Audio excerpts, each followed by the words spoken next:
प्यारे बच्चों, economics class 12 का हम लोग पढ़ेंगे। चैप्टर 2 चल रहा है और लेक्चर 11 होगा आज। इससे पहले लेक्चर 10 में हम लोग पढ़े थे बजट रेखा, जिसको कीमत रेखा कहते हैं। उसके बारे में बहुत बढ़िया से पढ़ा दिया गया है और बजट रेखा का समीकरण भी बता दिया गया है। आज हम लोग पढ़ेंगे budget set. Budget set budget set वस्तुओं के उन सभी बंडलों, जिसको संजोगों भी कहते हैं, का संग्रह है जिन्हें उपभोक्ता अपने आय और बाजार कीमत पर खरीद सकता है। कल हमने बजट रेखा का परिभाषा बताया था कि बजट रेखा उन वस्तुओं के सभी संयोजनों को प्रकट करता है जिसको उपभोक्ता अपनी आय और बाजार की कीमतों पर खरीद सकता है। ये जो चित्र आप देख रहे हैं, ये बजट रेखा में बताया गया है उदाहरण सहित। इसी को बजट रेखा कहते हैं। ये संयोग है या बंडल है। इसी को संयोजन भी कहते हैं। ए का संयोजन 0, 4, बी का 1, 3। ये कहाँ से आया 1 और 3? ये बजट रेखा में इसके पहले लेक्चर में बताया गया है। पहला अंक x है, पहली वस्तु है। दूसरा 4 y है। x वस्तु की एक इकाई में वृद्धि करते हैं तो दूसरी वस्तु की इकाई में कमी की जाती है। ये बताया जा चुका है। ये जो संयोग बन रहे हैं, इन्हीं को कहा जाता है बजट सेट।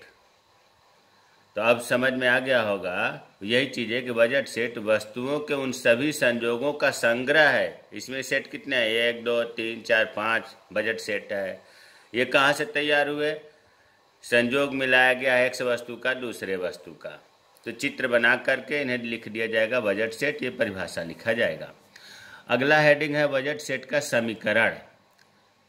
इससे पहले अगर हम बजट रेखा का समीकरण की बात करें तो रेखा वाले में था P1 x1 plus P2 x2 is equal to m था, बराबर m था। लेकिन ये बजट सेट में P1 x1, ये गुणा नहीं x है, x for x ray, P1 x1 plus P2 x2। बच्चों इसे क्या पढ़ते हैं, कन्फ्यूजन में हो जाता है बच्चे। तो देखो इसमें दो चिन्ह है, ये लेस देन है और इजकल टू है। यहाँ हमने चिन्ह बनाया हुआ है कि देखो अगर इधर इस तरह का चिन्ह हो तो इसे बोलते हैं ग्रेटर देन। जैसे एक उदाहरण से मान लो कि अगर हम यहाँ पर लिख लें 9 और 7, ये दो अलग अलग इकाई है। 9 बड़ा है, 7 छोटा है, तो इसका निशान इस तरह से लगेगा। 9 ग्रेटर देन 7 बोलते हैं। अगर ग्रेटर और लेस नहीं समझ में आ रहा तो ये समझिए कि जो मुंह है उस साइड का अंक बड़ा है। तो इसका उदाहरण हमने दिखा दिया 9 ग्रेटर देन 7। लेस देन का बनाना हो इसका उदाहरण, तो इसका मुंह इधर है, इसका इस तरह से ये 7 हो गया और यहाँ पर 9 हो गया। 7 छोटा है, ये बड़ा है, तो इस तरह से मुंह होगा। इसका मतलब कि ये डिजिट बड़ा है। उसी तरह से इसमें दो चिन्ह छिपा हुआ है, ग्रेटर देन भी है और बराबर, इक्वल टू। देखो ग्रेटर देन एक चीज़ तो ये हो गया और दूसरा इक्वल टू। इक्वल मतलब बराबर। अगर मान लो इसका उदाहरण हम देख लें, 5 बराबर 5, दोनों 5 बराबर है। इक्वल टू इसी को हिंदी है बराबर। दो इकाई या तो बराबर हो सकती है या और ग्रेटर देन, देखो इधर बड़ा दिखाना है, या ऐसे भी हो सकता है 6 ग्रेटर देन 5। तो इसका मतलब हुआ कि जो लेफ्ट साइड का या तो बराबर होगा या बड़ा होगा। उसी तरह से ये है लेस देन। मान लो 4 बराबर 4, या इधर का बड़ा करना है 4 इंटू मतलब 4 लेस देन 5। इसका मतलब हुआ कि या तो ये 4 बराबर हो सकता है या 5 से कम हो सकता है। तो अब यहाँ आते हैं, इसका मतलब हुआ बोलेंगे लेस देन इजकल टू या इक्वल टू। इसका मतलब हुआ कि इसकी व्याख्या P1 बराबर पहली वस्तु की कीमत, x1 बराबर पहली वस्तु की मात्रा, P2 बराबर दूसरी वस्तु की कीमत, x2 बराबर दूसरी वस्तु की मात्रा, m बराबर उपभोक्ता। ये बजट रेखा का समीकरण में बताया जा चुका है। इसलिए मैं कहा था कि हर चीज़ याद करते चलिए, नहीं तो आगे समझ में नहीं आएगा। तो ये उपभोक्ता आय जो है, इतना हल करने के बाद या तो इसके बराबर होगा या इससे कम होगा। इस चिन्ह का अर्थ ये हुआ कि उपभोक्ता आय और इधर के जो लेफ्ट हैंड साइड में लिखा हुआ है, इनको जब हल करेंगे तो या तो ये और ये बराबर होगा या इधर छोटा होगा ये बड़ा होगा। तो चलिए ये हो गया। अब है बजट रेखा की प्रवणता। प्रवणता मतलब ढलान, स्लोप, SLOPE, स्लोप। नीचे की ओर क्यों होती है? प्रश्न है, एनसीईआरटी किताब में प्रश्न है, बजट रेखा की प्रवणता या ढलान नीचे की ओर क्यों होती है? देखो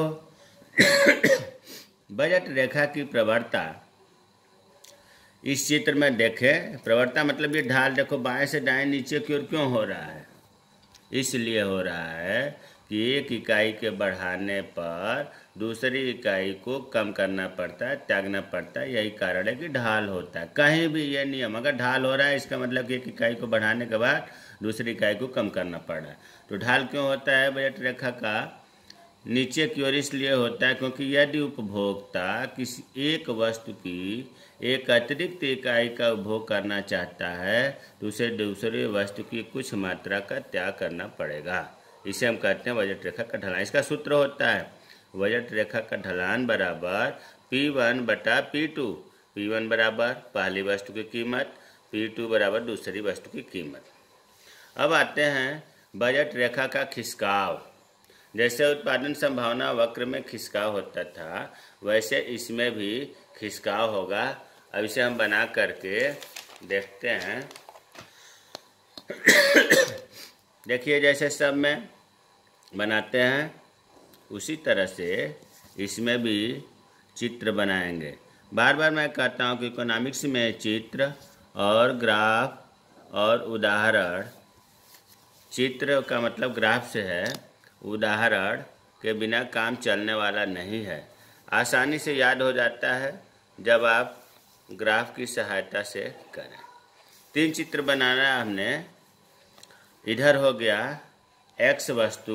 x वस्तु पहले वाले उदाहरण में हमने पेन लिखा था, पेन। इधर हो गया y वस्तु, कॉपी।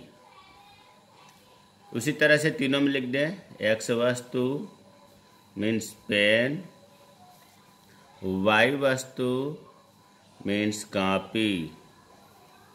इधर हो गया x वस्तु, पेन। इधर हो गया y वस्तु, कॉपी। अब देखो पहला यहाँ हमने पहले लिख दिया कि समय कम लगे। x वस्तु मतलब पेन, इस साइड की बात हो रही है। यहाँ x लिख दिया, O Y O X Y O X Y। x वस्तु पेन की कीमत घट गई है तो बजट रेखा x एक्सिस पर खिसक गई।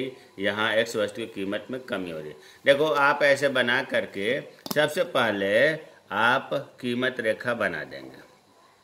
चलिए हमने तीनों में बना दिया कीमत रेखा, जिसको हम कहते हैं बजट रेखा। इसके 2 नाम हैं। अगर हमने नाम रख दिया यहाँ P P P P P P, ये आपका हमने क्या बताया था? बजट रेखा। बजट रेखा, इसका भी नाम रखेंगे बजट रेखा। अभी तक कोई दिक्कत नहीं होगी, बजट रेखा का ही अभी तक हमने बताया। अब ये कह रहा है कि देखो 2 वस्तुओं के संयोग हुआ था, x वस्तु का y वस्तु का, तो ये बना था। x वस्तु की कीमत गिर जाए, एक पेन जो 10 रुपये का मिल रहा था उसकी कीमत अगर घट के 8 रुपये हो जाए, जबकि y वस्तु की कीमत नहीं घटा है, तो x वस्तु की कीमत जब घटेगा तो उतने ही आय में वस्तु ज़्यादा खरीद लेगा ग्राहक। यहाँ तक OX, अगर O और P वस्तु खरीद रहा था, X वस्तु में O P मात्रा खरीद रहा था, इसकी कीमत X वस्तु की घट गई तो यहाँ मैंने मान लो P1 रख दिया, तो अब यहाँ से यहाँ तक खरीदेगा। तो इसका चित्र ऐसे बनेगा, यहाँ बिल्कुल नहीं बढ़ाएंगे, इसमें मिला देंगे। देखिए, बजट रेखा में एक्स वस्तु की कीमत घटने से ही ये दाहिने साइड में बजट रेखा खिसक गई। इसका ठीक उल्टा, वाई वस्तु की कीमत में गिरावट हो जाए, एक्स वस्तु की कीमत में गिरावट ना हो, तो वाई वस्तु को ज़्यादा उपभोक्ता खरीदेगा, तो इसका खिसकाव जो है इस तरह से होगा।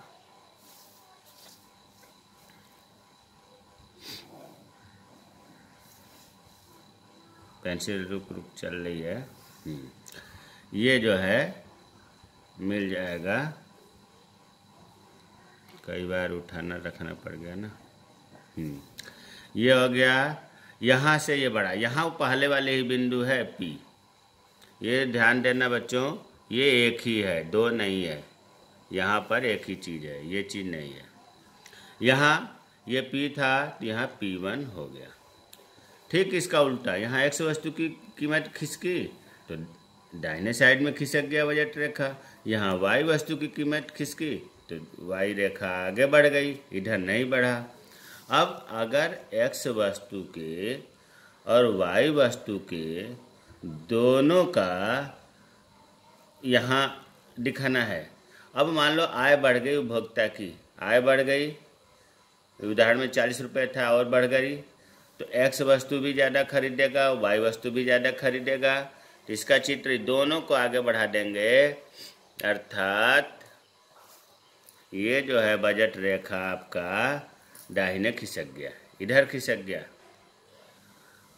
और अगर बजट आय कम हो गया उपभोक्ता का, तो क्या काम करेगा कि एक्स वस्तु और वाई वस्तु को कम खरीदेगा, तो फिर बजट रेखा दाहिने खिसक जाएगी, लेफ्ट साइड खिसक जाएगी।